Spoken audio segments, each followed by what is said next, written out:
I've seen quite a few videos on YouTube and people demonstrating at woodwork exhibitions showing how they can cut a dovetail in less than 5 minutes. That's all very well, it shows that they can cut a quick dovetail, but it's not very instructive to inexperienced or beginners wanting to get into dovetailing. It shows them how quick they are, but it doesn't give them any tips on how to go about doing it. So I want to introduce the idea of the art of slow dovetailing. This is about taking out the frenetic approach and introducing a little bit more care. So the emphasis is on cutting a good dovetail rather than a quick dovetail. Now, dovetailing is very much about, there's a great mystique about dovetailing, but I don't think there is any mystery about it at all really. Basically it's a matter of method, care and practice. If you've got the right method and you take care about applying it and you've practiced your cutting, then everything should be fine. So today we're looking at cutting through dovetails. I just wanted to have a little talk about the configuration of the joint really. So this is a dovetail that I cut some time ago, and we've got walnut here, sycamore here, the light coloured is sycamore.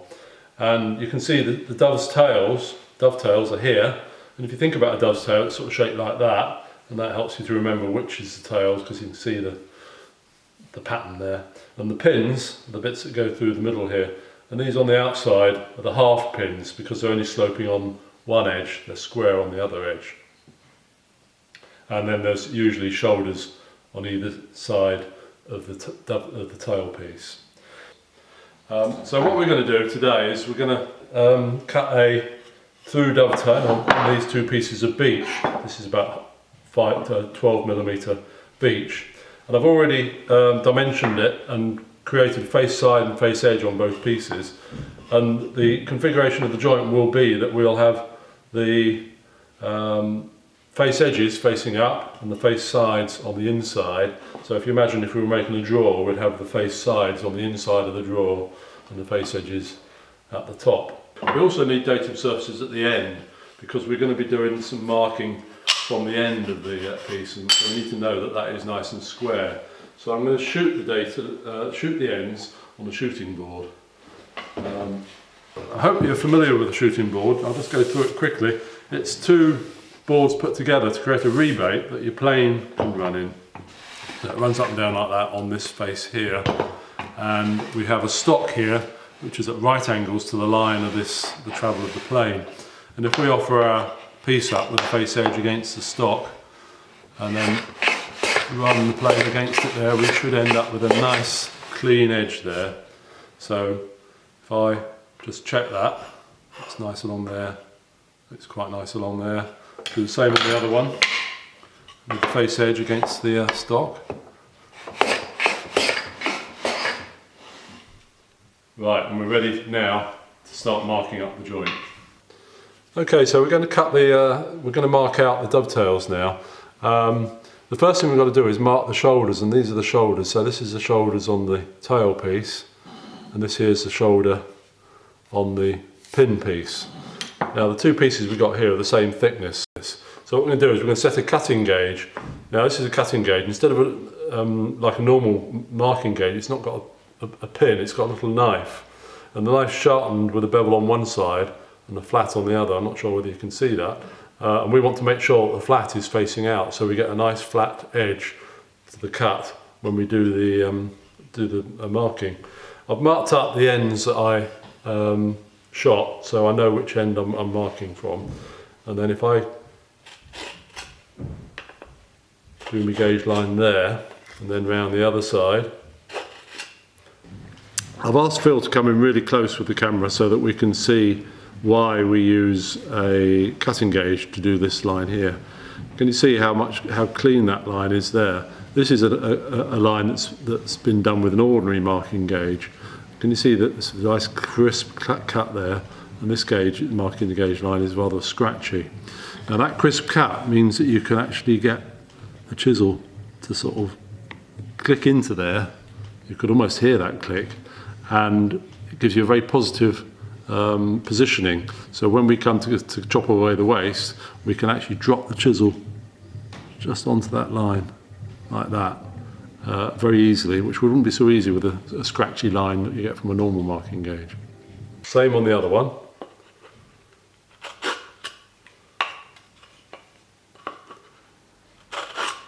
Okay, and now we're ready to actually mark out where the tails are. So the way we go about cutting dovetails is we cut the dovetails first, and then we'll use the dovetails as a template to then go on and cut the pins. So the pin piece we can put to one side for the time being, because we're now concentrating on the dovetail piece.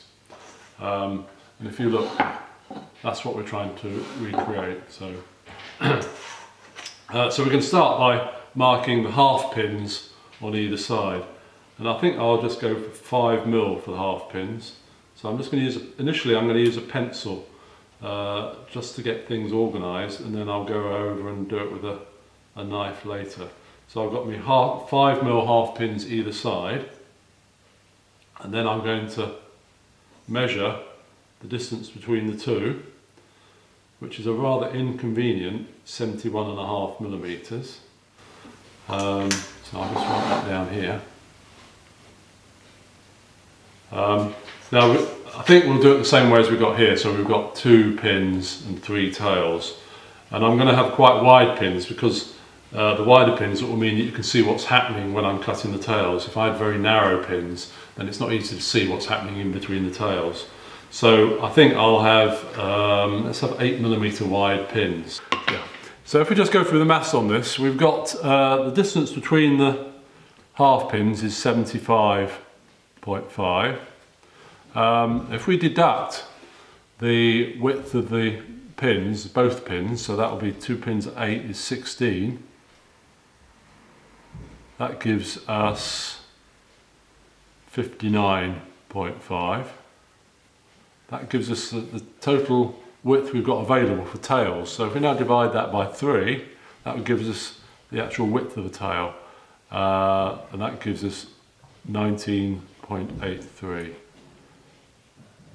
Now, before you get absolutely amazed by my mental arithmetic, I did actually work that out earlier. So we can now mark out the tails. There's 2 ways we can go about this. We can either measure it off like this using a steel rule or ruler, or we can use dividers. I'll do it both ways just so you can see different ways of doing it. I'm using a nice sharp H pencil. It's no good using a stubby old HB or anything like that. So I'm going to start from one end. I'm going to mark out a 19.83 or thereabouts tail. So there, and then I'm going to mark an 8mm pin. I'm going to come in from the other side then and mark out another 19.83 and then another 8mm pin, and that should just leave us with 19.83 in the middle there. We're pretty close.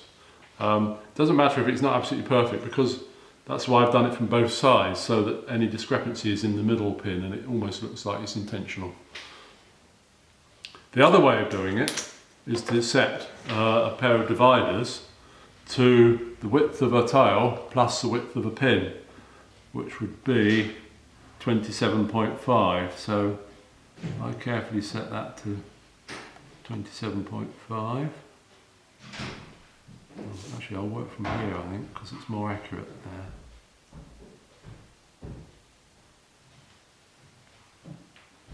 there. Right, and if I now walk those dividers across, working from the half pin, I'll make a mark there, then walk it across, make another mark, and then come in from the other half pin, from the other end, again make a mark and walk it across. Now I'm not sure whether the camera's picking that up, but I've got then the 2 markings for my pin, and obviously the tails go in between, and that should be pretty well exact. There's not the sort of discrepancy you can get if you're just doing it by measuring. I'll just do a quick measurement to see what we've got for the pins there, and that is pretty much on 8mm.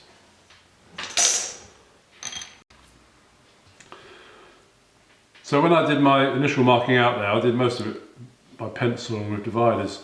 Now it's a lot better if you can actually do your final marking with a knife, because it's better to cut to a knife line or work to a knife line than it is a pencil line, because the knife line has got a definite, it's finite, whereas a pencil line's got a width to it, and you can't actually drop a chisel onto a pencil line, whereas you can with a knife line. So I'm just marking across here. It's just a tricky bit.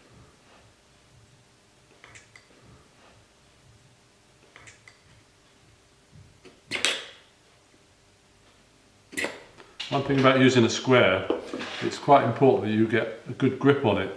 Some people hold the square like that, and the danger it's going to slide away. As you mark, the knife pushes even if it's just a very small amount, you end up with a non-square line, but you think it's square because you've done it with a square.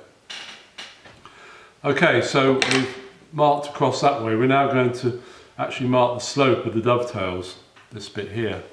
And I'm going to be doing that down on this face, so I think we're going to move the camera around a bit. Now we're ready to actually mark the angles of the dovetails here.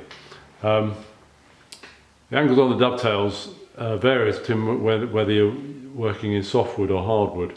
Normally in softwood, that gradient of the tail would be 1 in 5 or 1 in 6. When we're working in hardwoods, it's usually 1 in 7 or 1 in 8. What I mean by that, so if I wanted to do a 1 in 8 there, if I could actually mark out that gradient on a piece of scrap. So I've got 8mm that way, 1mm that way, and I've joined the two together, and I could actually offer my sliding bevel up to it and get the angle from there, and then I could use my sliding bevel to actually mark out the tails. But you can also get dovetail templates, which I like to use because it's there. It's just fairly quick, straightforward. There's not any danger if you drop that, you might change the angle. Whereas with these, if you drop them, it doesn't make any difference. So what we'll do is we'll offer the dovetail template and slide it up. If we put a knife on the line that we've got there, slide it up and then run it down like that. Try not to overshoot the cutting gauge line onto the next one, or the alternate one, and then the next one.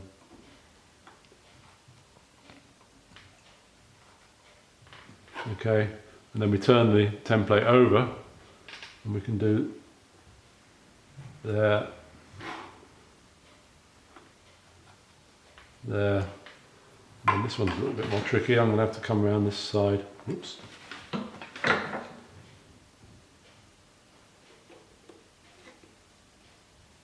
Same thing applies as when using the square really. You've got to make sure you hold the thing very tight to stop it sliding around. Now I've got my tails marked up there.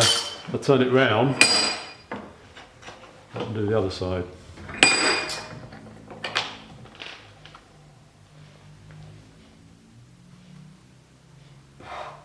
Now a lot of people have trouble getting the right angle when they mark these out.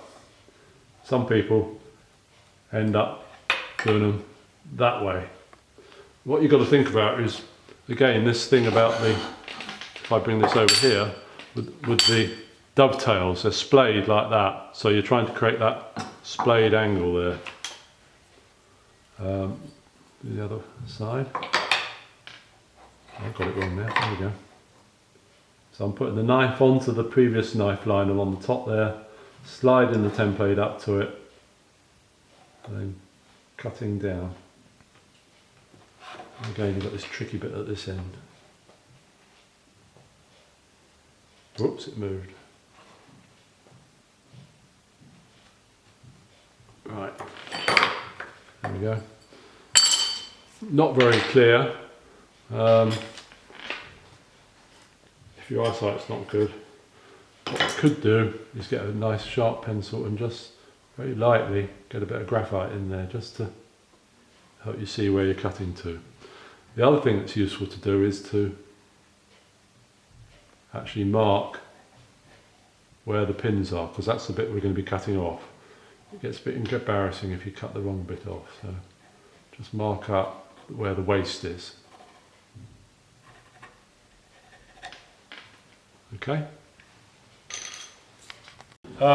So we're going to cut the dovetails now, and I think if you've not got a lot of experience with dovetailing, it's worth doing a few practice goes just to sort of remind yourself, well, sort of renew your muscle memory of how to how to make the cut. So I've got a piece of scrap here which I've just sort of marked up with some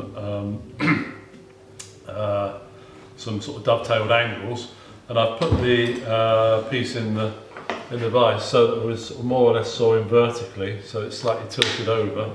So I'm just going to do a few practice cuts.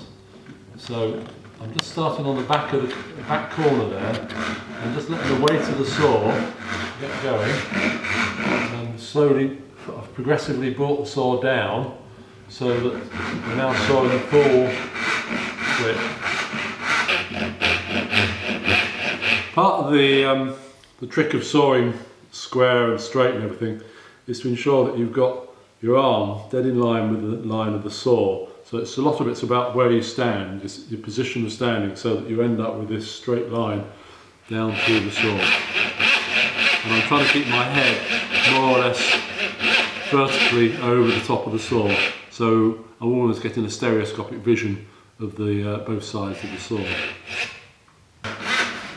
And if I keep the back of the saw, try and keep that horizontal, because this saw is slightly tapered, when I get down to the line here, I should be just slightly clear of the line there, and then just a couple more strokes, or one in this case, should take me down to the line. So I'll do another one.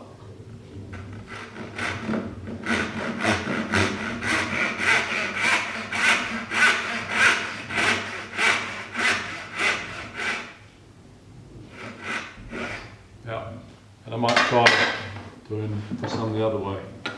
Now if I ever go wrong cutting dovetails, it's cutting it this side rather than the other side, I usually find, so I have to try and compensate for it. Now some people don't bother with this angling business, they just angle the saw, but I think for a beginner it's probably a good idea. So just start the cut very lightly. I'm not pressing, I'm not pressing down with the saw very much, I'm just getting the weight. It's got a big brass back this saw, so it does actually help the cut quite a lot.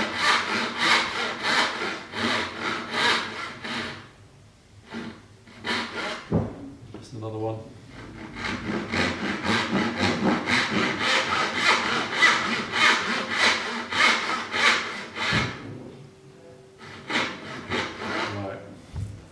So let's go for it now and do it for dovetails. So I'll angle it in with that vise. So I'm looking for that knife line, and it's getting on the very edge. So we're sawing on the waist side of the line. We'll get a closer shot later, just so you can see exactly what I mean by sawing on the waist side of the line.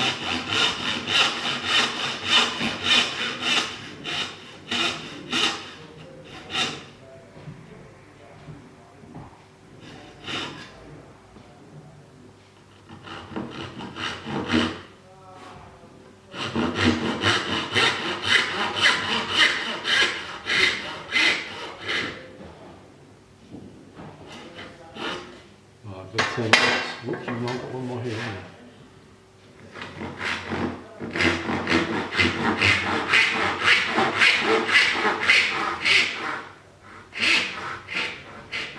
Alright. So now we can tilt it over. I'll turn it round. Do this side. So we've got the same tilt each time. We've tilted the piece over in the vise so we can saw on the other side of the dovetail now, and we're coming really close because I want to show you a little bit about sawing on the waist side of the line.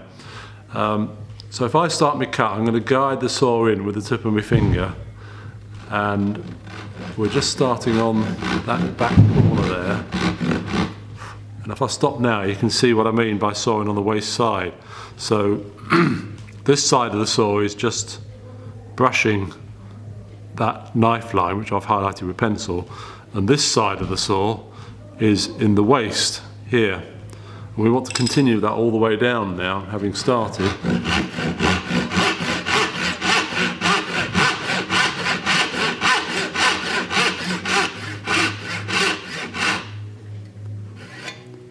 And one final cut here, so we'll start in the corner here.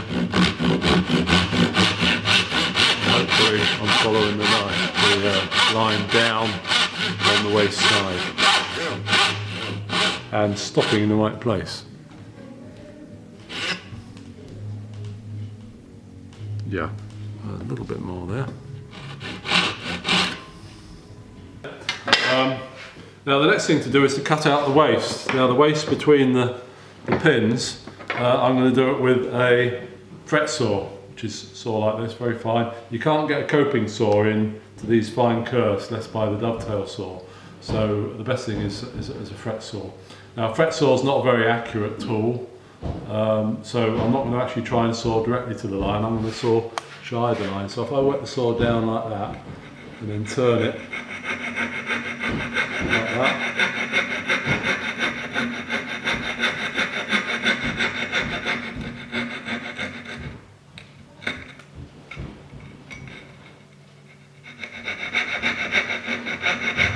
And all I've got left to do then is to just take out the 2mm or so, or millimetre or so of waste that's left, and I can do that accurately with the chisel, which is what we're going to do now.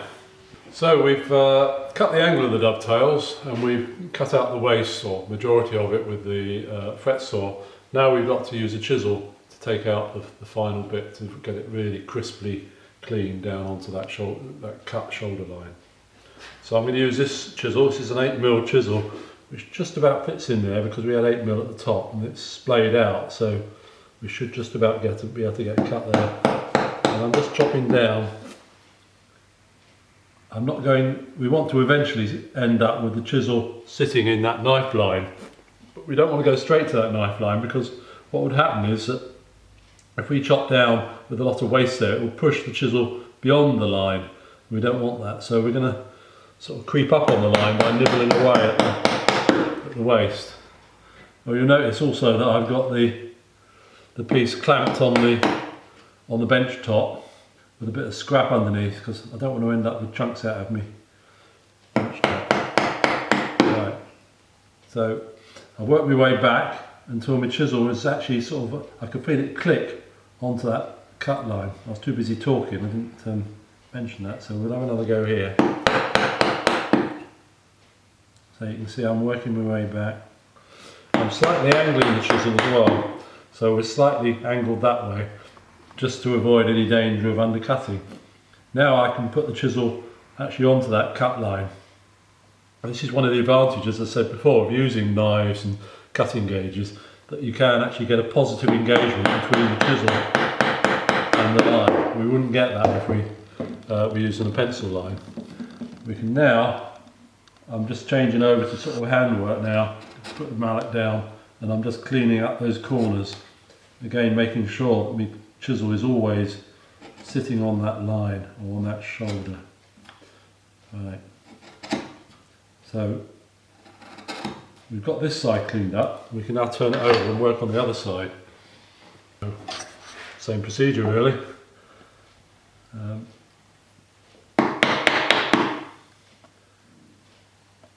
I can feel the chisel. I'll take a little bit more, I think.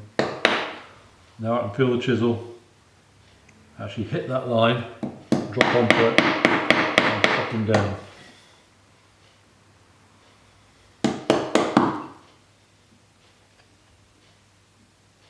Again, there.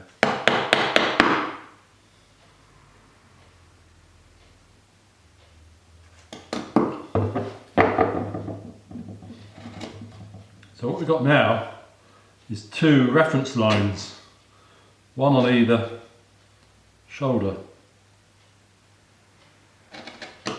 but they're slightly sloping up. So now we've got to just get rid of that little hump in the middle, join the two reference lines together, and everything should be fine. So I'm now going to take it and put it into the vise. So as I said, we've got two reference surfaces. We've got this line here, and on this edge as well. But if you look closely, I've got to be a picture, the camera can pick that up. The two sloping surfaces come to a point there. That's the sort of summit of the apex. What we've got to try and do is to sort of get rid of that. And if I drop my chisel flat onto the reference line here and pair across, and if I lift my right hand up, it should have the effect of moving that apex back. Goes without saying you need sharp chisels for this, and I'm sure this one is quite up to it. But I've moved the apex back now, and I can now see it. It's there. Yeah. And I'm just going to take it a little bit further back, and then we'll come in from the other side after doing the other one. Right. So I'm just going to clean this one off.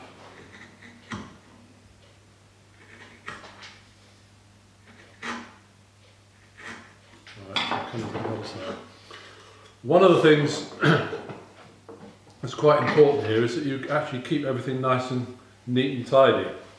I'm not saying that because I've got a touch of OCD. It's mainly because, so you can see what's going on. I was talking about moving that apex around. If you've got a rather scruffy, sort of untidy, chipped out surface, you can't really see what's going on. But here, you've got control. You can see what's happening all the time. So we're about ready there now, I think. Just going to clean up that corner.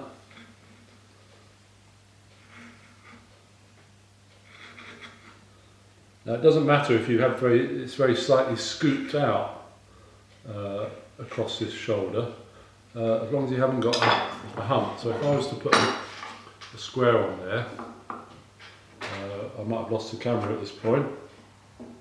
If I put a square on there, I can see that it's sitting nicely on both these edges, so we should have a good join there when we come to put the joint together. The last thing we've got to do with cutting the tails is to just cut these shoulders at either end where the half pins will sit when it goes together. So this is much like cutting the shoulders on a tenon really. I've dropped my knife into the cutting gauge line that's coming there, slide my square up, grip it nicely, and knife across, then take a chamfer out here. If anybody who's watched my video on cutting square, you'll be familiar with this. I'm then going to use a crosscut saw, a tenon saw, and just get the saw to sit on that knife line. So there. Try not to overshoot. There we go.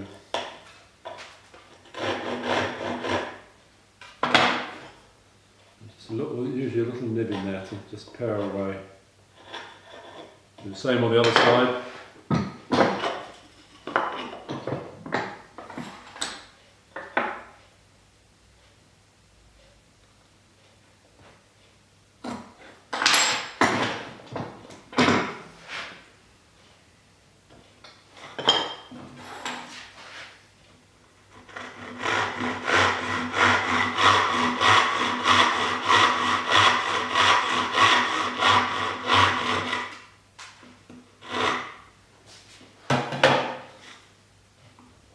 Not much there at all this time. There we go.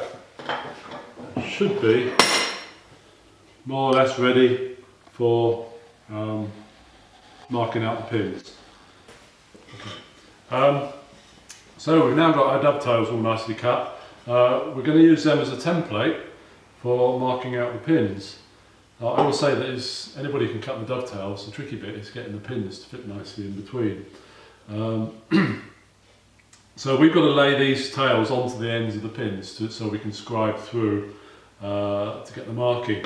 And what I used to do, I used to teach, this is the way I was taught, I'd put my plane there like that and move it back and then put that on like that. and then mark through with a knife where the pins are going to be. But the problem was with beginners, they tend to, you end up with this sliding around a bit, so I thought, well, we need to come up with a better way of doing this. So the way I do it now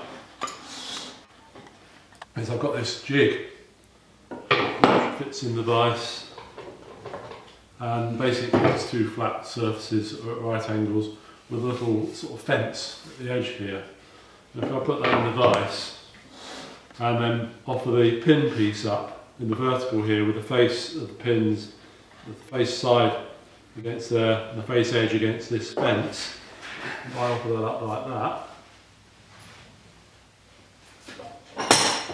tighten up the vise, I can then drop the tail piece on nice and neatly there, and it's a lot more stable. We can hold it nice and firmly and there's no danger of it moving around. Okay, so I'm laying the tail piece on here with the face side down, the face edge against the fence, so everything should be aligned properly. And then I'm bringing the ends of the tails flush here. It should mean that the shoulders are actually coming down flush with the back face of the pin piece. I can now take my marking knife. A little bit about this marking knife. This is one I made up about 100 years ago out of a hacksaw blade. You could use a scalpel just as easily. And we're trying to get down into the corner there.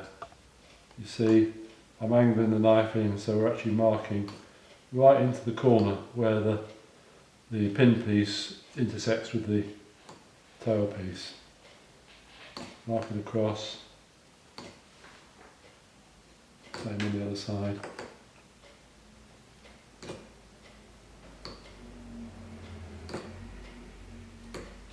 Okay, so I've got some quite clear markings there. If I bring this up, I can then use a square to square the pins down. A lot of people have difficulty working out the angles. But if you think about it, on the tails we've got angled here and square there, and on the pins we've got angles at the end. We're squaring down at the face. So you've always got one face is angled and one face is square. So I'll just take these down. And then I'll have to turn it around and take them down on the other side.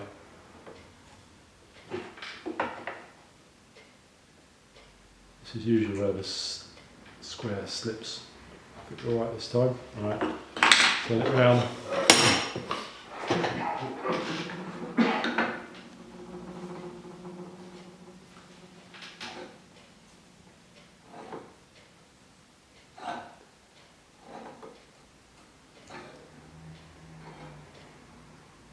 This one.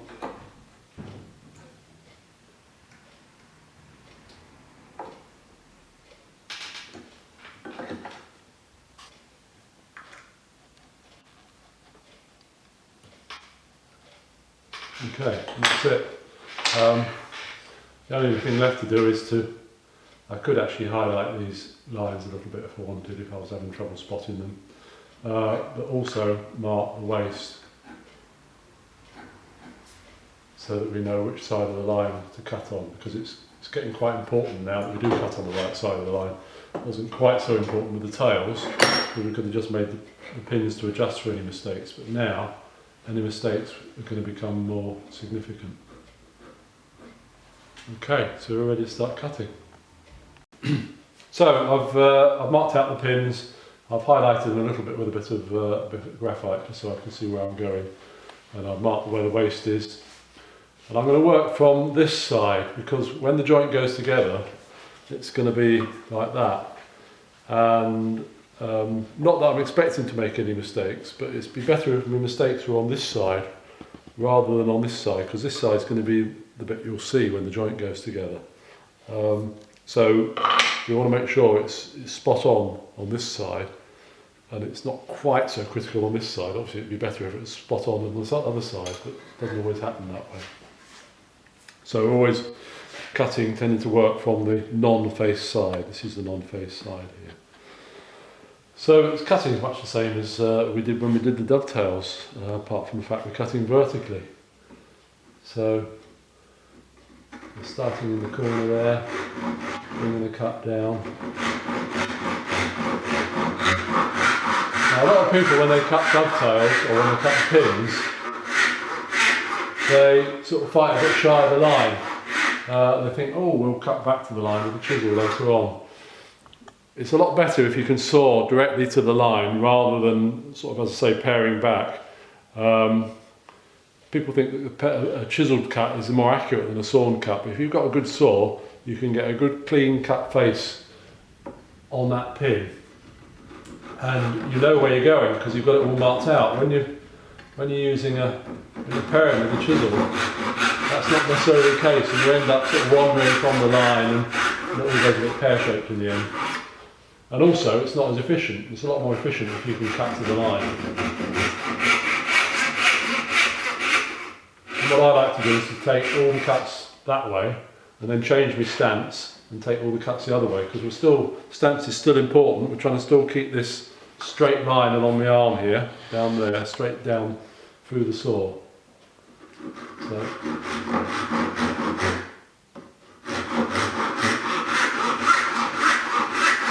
Whoops.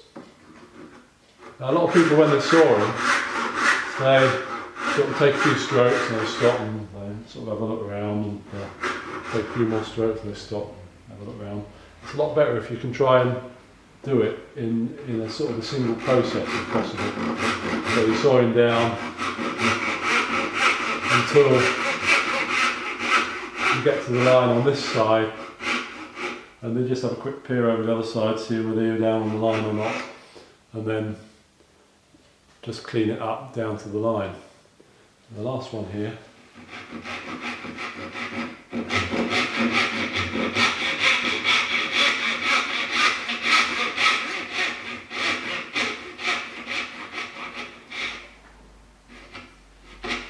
Right. And now we cut the waste away. In the same way as we did when we were doing the dovetails.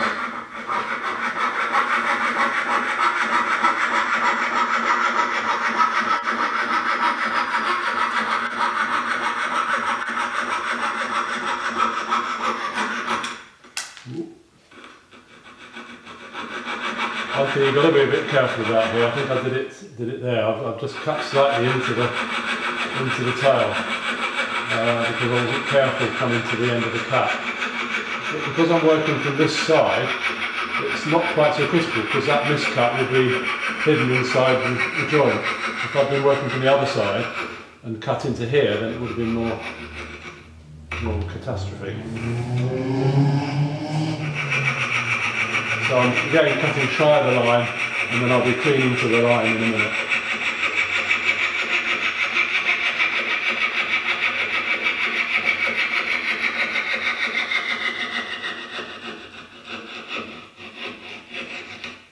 Alright. So I'm now going to lay this flat on a piece of scrap and chop to the line. So we're ready to start chopping back to this line. Well, I've actually realised I've put this in the wrong way up, because if we chop down like that, there's a good chance we're going to chop into these the bottom edges here because they're sloping inwards.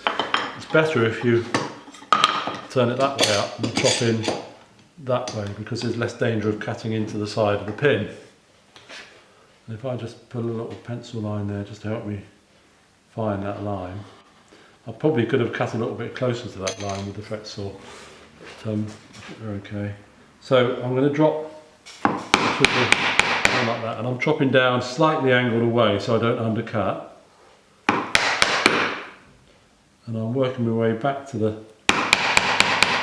gauge line, and I should be able to just drop the chisel onto the line, chop down. Same here.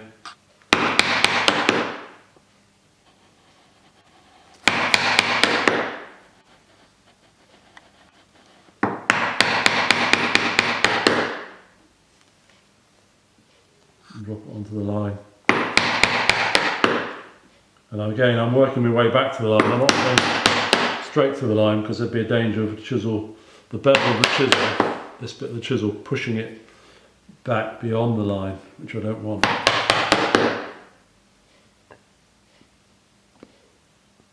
Ooh, get in there. Right. Right, now I can turn it over.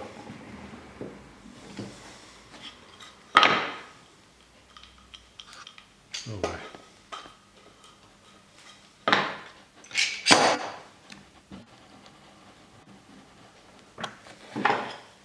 I'm going to have to be a bit careful here because in case I do actually chop. But I've got a line there that I can work to now. And I know if I chop down the way it came the other way, I should not hit the other side. Just a slither to come off there. I'll probably just take a slither off there as well.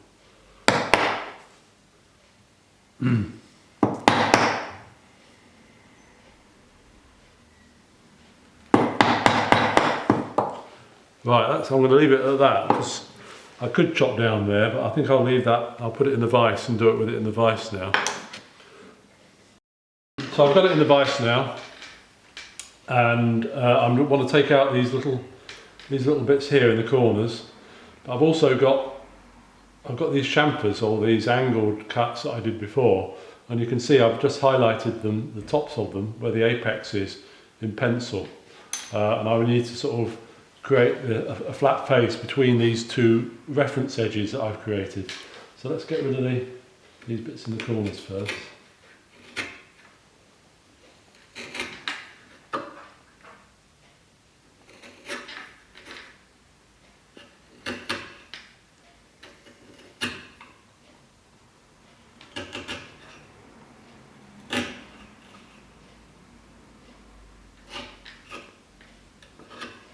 Right, now we've got, as I say, we've got these two reference edges on either side. We don't want to disturb them. We're going to use them because we're going to lay the chisel actually onto those edges and pare back and sort of chase that apex back to the line. So you can see, I hope you can see, the apex is moving back towards the back line there. So if I recreate that line with the apex, it's now there. Right. So if I move this one back as well, and I can only see that because I've got these faces are nice and clean. So it's good to try and keep everything nice and orderly so you can see what's happening. So you can again see that line is there now. One other thing, if you've got new chisels, and you know we go about flattening the back of the chisel there, when you're doing this job, new chisels, these edges are usually quite sharp, and you're doing this and you end up with two little cuts in your finger there. The way to get around that is to just give them a little rub with a diamond stone or something, just to get rid of that sharp edge here, just arris it over slightly. Right, I'm going to turn this round, and I'm just going to try and get that complete flat right the way across now.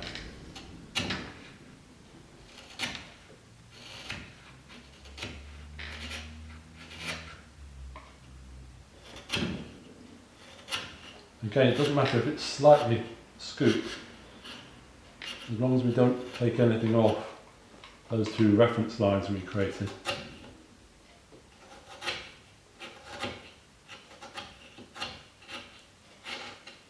Right, so I'm fairly happy with that flat. All I've got to do now is just clean up these little bits in the corners here. Probably if I be a little bit more careful with sawing down, we won't have so many of these. Right, we're getting there.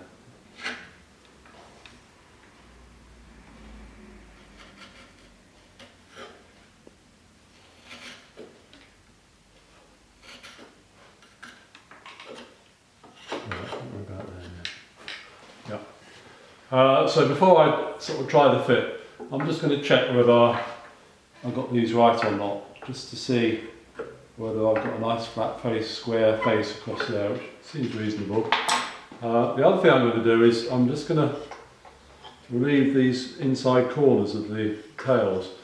Two reasons for that. One is if we haven't got it nice and clean in the corners, sort of just relieving off these bits like that will just mean that it will still go down because the unevenness will be sitting in that little bit we've relieved.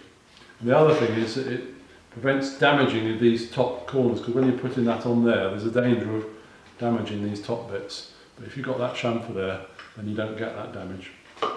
Now putting the chamfer on, first thing, make sure you actually do it on the right side. So you're doing it on the face side. It's a bit embarrassing if you do it on the wrong side. And then we're not actually taking it right to the very corner, because then these corners would be lost. They'd end up rounded, which wouldn't look terribly good. So we're starting a little bit in from the corner and just cutting down like that. And then on the other side. Oops. And then just take off that bit there.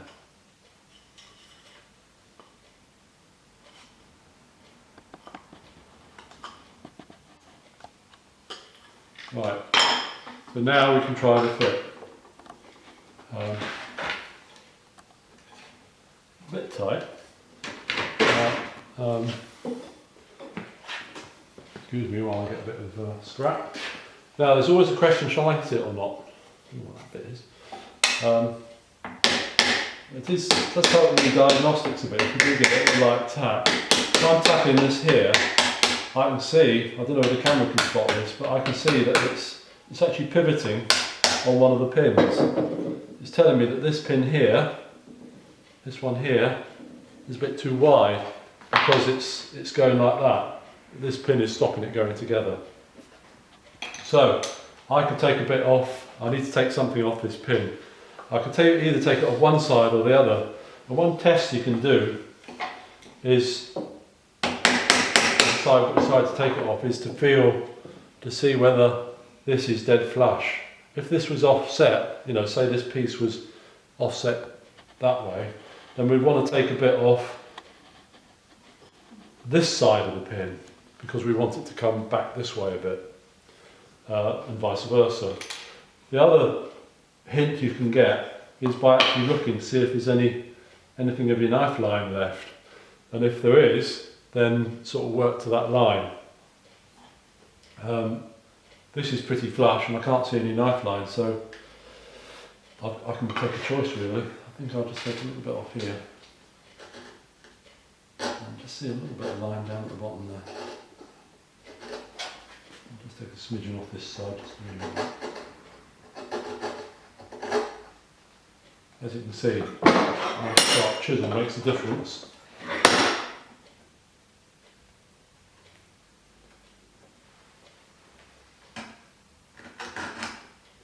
I think I'd try and avoid taking too much off these outside edges of the pins, because if you do, then you'll end up introducing a gap on the outside edge. A gap on this side isn't quite so important. A gap on the outside edge is more evident when the joint goes together. Now let's try it and see.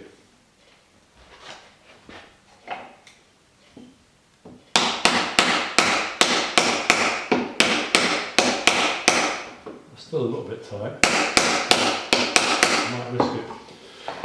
Other thing you can check is, as you're banging it down, is it splaying out the half pin? And you can check that by offering a straight edge up. And if you can see a bit of light shining there, then it means that you're actually bending the half pin out a bit, and there's a danger of cracking appearing, because normally if it's going to crack, it will appear down here and here. And indication that that's happening is by seeing whether the half pin is splaying out a bit. I think that's... I'm going to take a bit off, I think.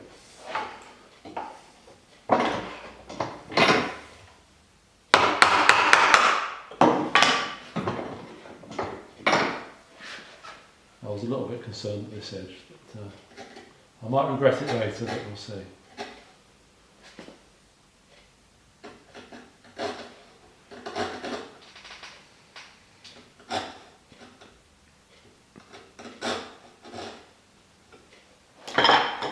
I'm going to go for it now.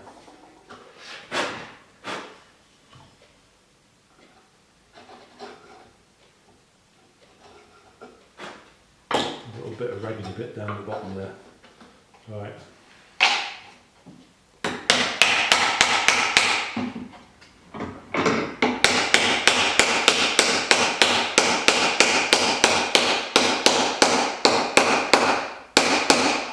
Right, so it's not bad. One check you're going to make is that it's actually square, because that will affect how it looks. So that's going to tilt out a little bit. I'm not going to glue this up, but just to get an idea of what it will look like once it is assembled, we can actually plane it up a bit while it's dry assembled. I'm just taking my black paint to it and just taking a few shadings off. I'm still not quite happy with that bit there, but who cares? Well, no, I shouldn't say that. I'm still not quite happy with that bit there. And then just take it off this side.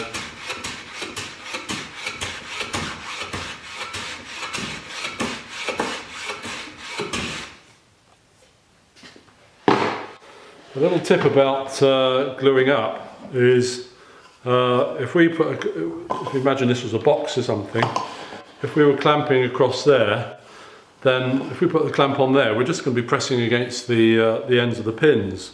So what we need to do is make up a little clamping block with cutouts where the pins are going to be, so you end up with just pressure on the tails. Now if your dovetails are nice and tight, there shouldn't be any need to clamp this way, to clamp the pins in, because the wedging action should pull the pins in. Can you see how nice and flat? Can you see how nice and flat the pins are against the shoulders there? That's because the dovetails are wedging them down. So you shouldn't need, if you've got nice tight tails, to have any clamps that way. All you need is clamps going that way, which are recessed out so they're actually just pressing on the tails. And sometimes if they're nice and tight, you can just clamp them up and then take them off, because the joint should hold together. So that's it really. There's the dovetail that we've cut. And as I said at the beginning of the video, it's about those three factors: method, care and practice. And that's what the art of slow dovetailing is all about. I suppose when you really think about it, there is one other factor which is quite important to cutting any good joint really, and that is the tools. Firstly, sharp tools. I've got this chisel here which I was using for paring out the bits between the pins, and this is pretty sharp. I was a bit concerned previously when I was cutting between the tails that this one wasn't quite so sharp. I think I mentioned it at the time. I have a video on YouTube about sharpening tools, and it is very important. You can't really do good work without sharp tools. The other thing I wanted to just mention was this saw that I've been using. It's a bit special. It's a saw that I've got because I've done a review on it for one of the magazines. And it is an extraordinarily beautiful piece of equipment, and it also cuts extraordinarily well. You've probably seen from the video. It's a skeleton dovetail saw. It's got a brass back, tapered blade, and a lovely rosewood handle. And this one was actually made specifically for my hands because I saw this saw at the Harrogate show, and Shane Skelton, who makes them, said he'd make one for me for the review, which fitted my hands a bit better because the handle was slightly small because I've got quite chunky hands. But it is a very beautiful piece of equipment. Although I'm full of praise for the skeleton dovetail saw, I would say that you don't have to have an expensive saw to do good dovetails. A cheaper saw, as long as it's good and sharp, will give you good results. But it is sometimes very nice to use a beautiful saw like the skeleton. That's about it for dovetailing. If you found it interesting, there's lots more tips and techniques to be found on my website, along with details of my courses. And that address is www.christribefurniturecourses.com.